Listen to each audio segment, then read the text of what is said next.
Welcome to my first real YouTube video. If we haven't met before, you can call me Mitch. I'm a blue team security engineer at a tech startup, and I'm also a mom and a wife and just a human on planet Earth trying to figure this thing out day by day. But last year, I finished the Cybersecurity Master's program in 6 months, which is what today's video is going to be about. I'm going to share a little bit about why I decided to pursue a master's, how I was able to complete it in such a short time frame, all while being a full-time security engineer and mother of a toddler.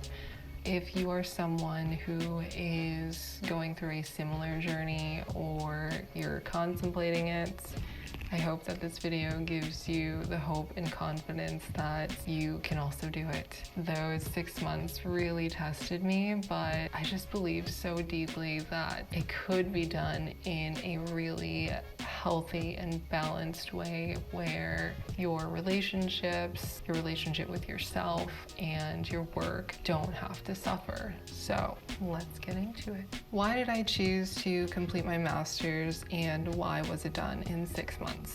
I didn't come from a technical background, and my undergrad degree was in anthropology. Then I also went to school for clinical psychology. So when I switched careers in my late 20s, I lacked any kind of formal education in technology.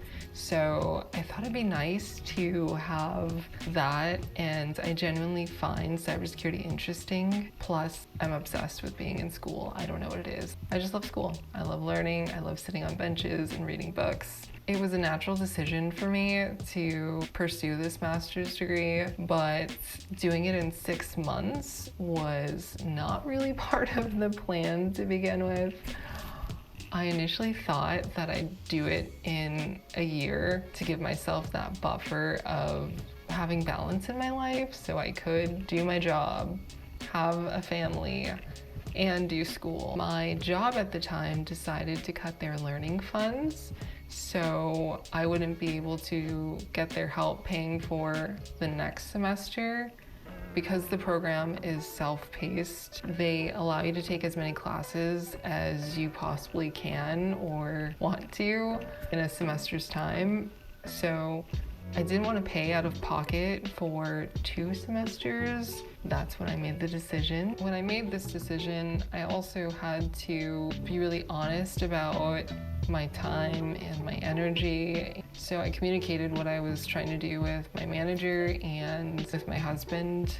Even with my friends, I just had to let everyone close to me know that I wasn't going to have as much time and energy because I needed to focus on this thing that was just going to be 6 months and then I would be free again. Everyone was super supportive, and that showed me the importance of that transparency and letting people in on what you're doing, because most people want to help you if you just communicate that.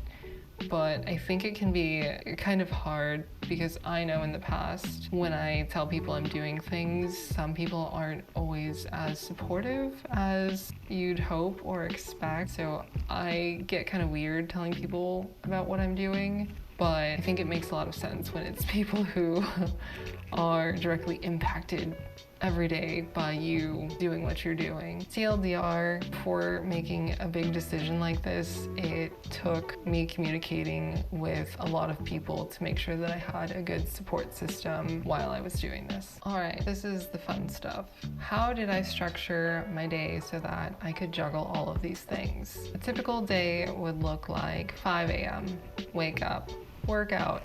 I would do a 2-mile run/walk every morning.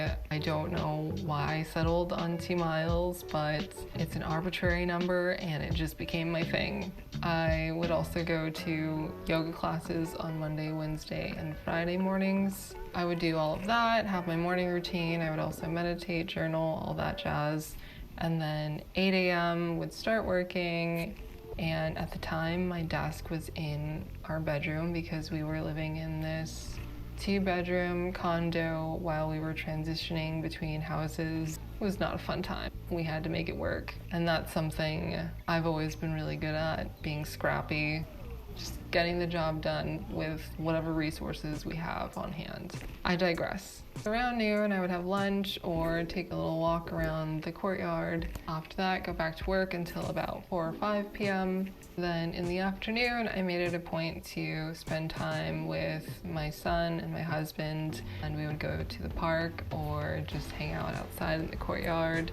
Around 6 or 7 p.m., that's when we would have dinner, and it was usually something that I had meal prepped over the weekend or during like a break I would have during work, and we kept it pretty simple, so meal prep was never anything super complicated, just some vegetables and proteins. I think something I've learned over time is that the simpler you make your choices, the more time you give back to yourself.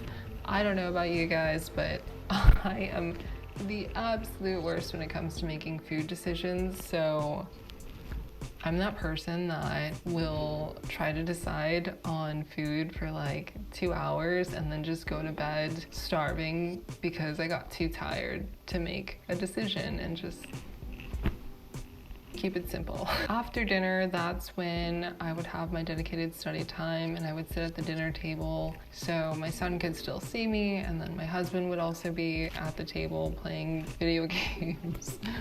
If I finished my planned work for the evening, so if I told myself that I was just gonna write a little snippet of a paper, then after I would finish, I'd be able to play a round of League of Legends with my husband.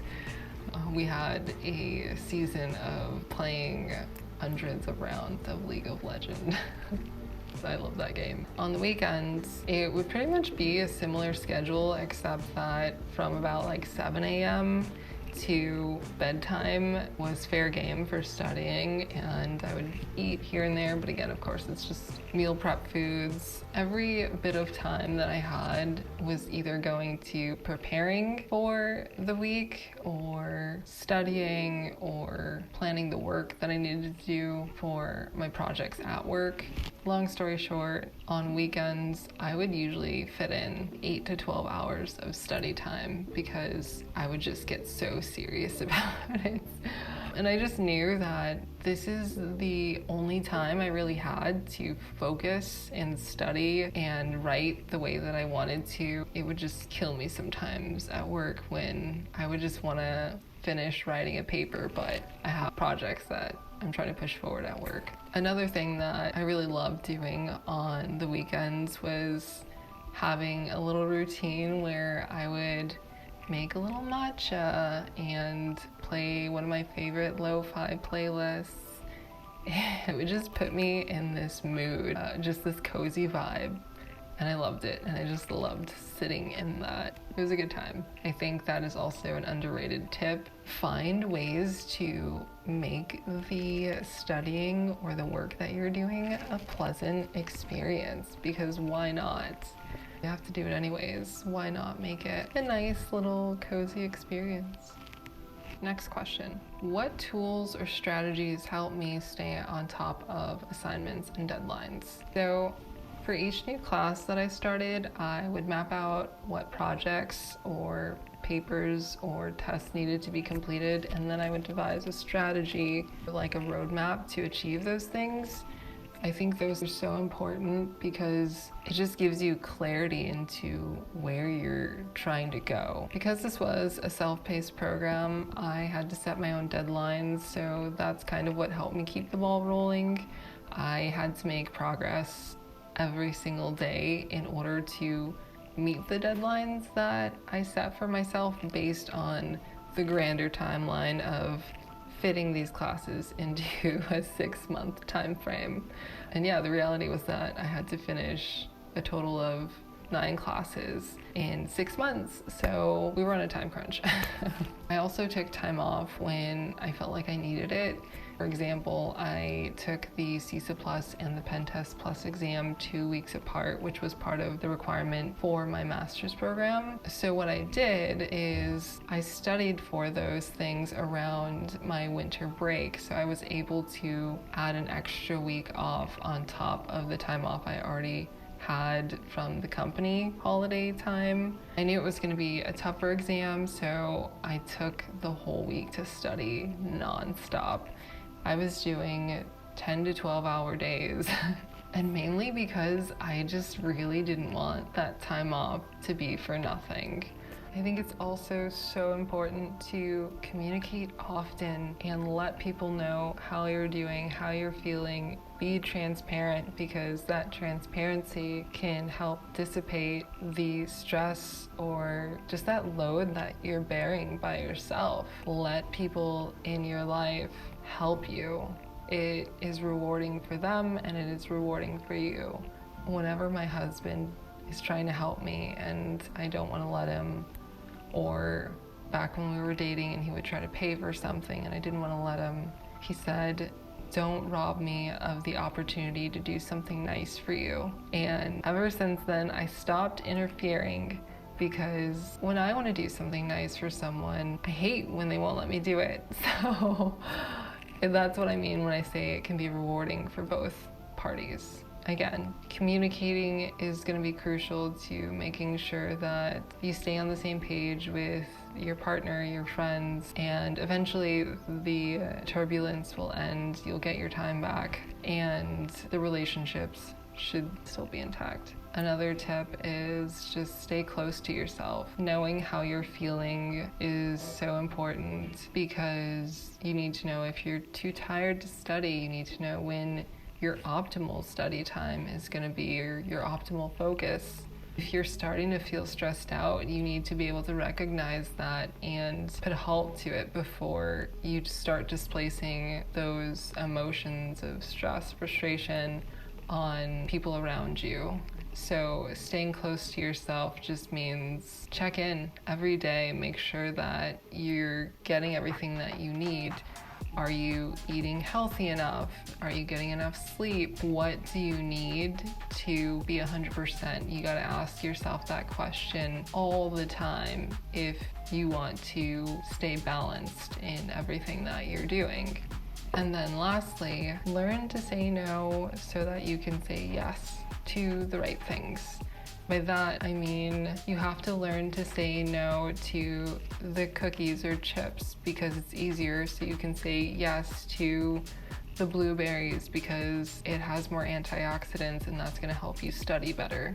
Or you have to say no to watching Netflix for 30 minutes and instead say yes to reading for 30 minutes because it's going to help you progress in your career. You really have to think about your choices in each moment, because it's easy to default to what you're used to doing all the time, but once you start to observe the paths that you take, the choices that you make, I just laid down a rhyme. I just totally forgot what I was saying, but you get the point. Bottom line is just try to keep all of this simple and straightforward. Don't make your choices complicated. You know what you need to do. Just do those things and move on. That's it. Stress and the dramas of the stress are all kind of in our mind. So if you can control that narrative, you can control your outcomes.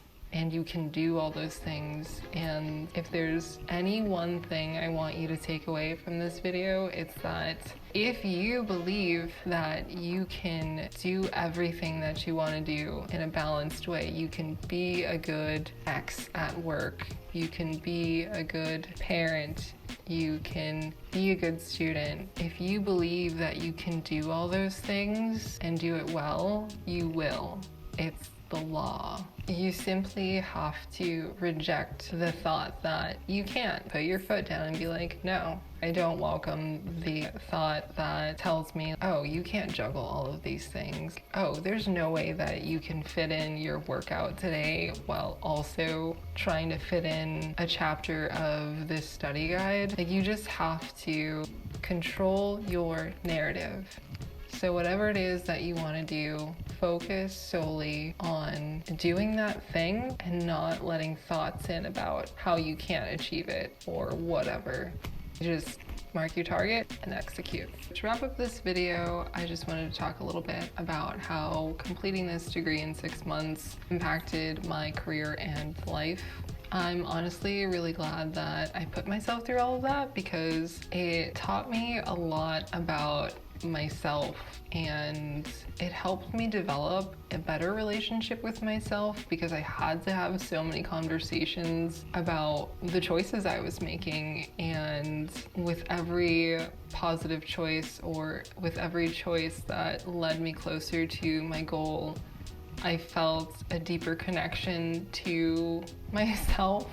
And I just felt really proud of the decisions that I was making, and it just helped me build more confidence. Every day, I just learned how to be stronger mentally, and ultimately resulted in me getting a new job. And to be honest, as the daughter of Cambodian immigrants who came here with nothing and didn't have much growing up, I never thought that I would be here at this point, doing what I do, making the money that I'm making. It's kind of shocking sometimes. I feel like I'm in a movie because I grew up in a house behind a railroad track, so that was really scary. And it was also across a farm. My grandma used to sell these little Cambodian baked goods, which she would wake up at like 2 in the morning just to make them, and then she would leave the house at like 6 a.m.